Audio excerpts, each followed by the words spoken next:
An animation of watercolor paintings played against the wall to the sound of a cello quartet playing the Star-Spangled Banner.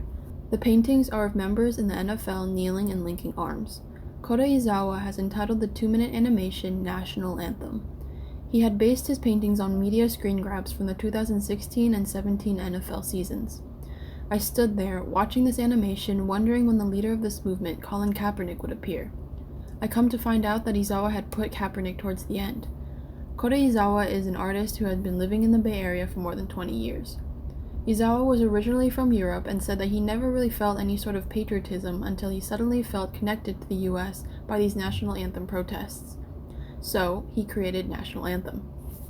Kaepernick, along with other players, coaches, and even owners, had joined in on the protests. So why was he the only one who got punished?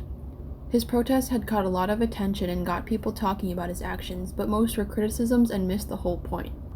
Kaepernick chose to originally sit, then change to kneeling during the national anthem because he felt it was wrong to stand for a flag that promotes liberty, freedom, and justice for all when that wasn't happening for all.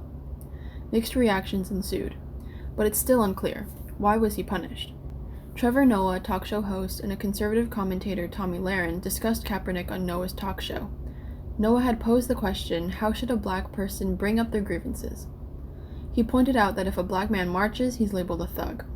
If black people protest in the streets, people will say it's a riot. And if kneeling quietly in the corner causes this much outrage, then what can a black person do? Why must their actions be magnified and perceived as negative when they are simply asking us to listen?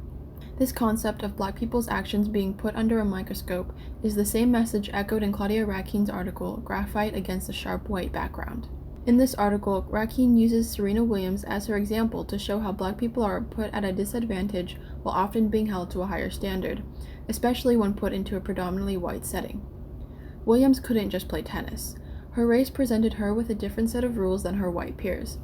This same logic can be applied to racism in general. Black people are often given harsher punishments, targeted more by police, forcing them to follow a different set of rules than white people.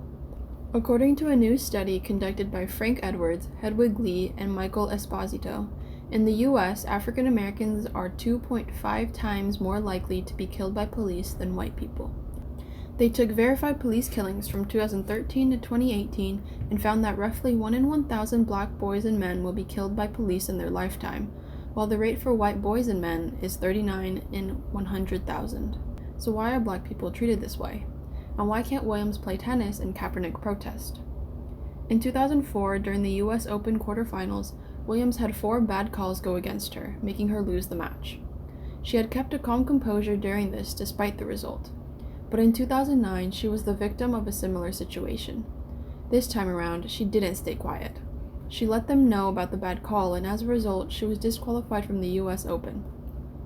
Her outburst was blown out of proportion and made a bigger deal than it is, but so was the anger that ensued when she started playing tennis in the first place. Her race had presented her with a disadvantage in the sport, a white sport. If she'd stayed quiet, she'd still be treated differently, and if she speaks out, she'll be punished. So what can she do? Black people in America are often being scrutinized and watched closely for mistakes. This watchful eye on black people often results in punishment. This narrative of black people's actions being more heavily scrutinized is something that isn't a new phenomenon but continues to happen in America. Black Lives Matter is labeled as a group of thugs, while March for Our Lives isn't given that same narrative despite both being marches advocating for change. Their voices are heard while black people are silenced. Serena gets called irrational and gets punished for fighting back against a system that was trying to discourage her. Kaepernick is punished for trying to take a stand against a system that continues to target and hurt black people. So if black people trying to get their point across that they are being unjustly targeted has thus far been the wrong way, then what can a black person in America do?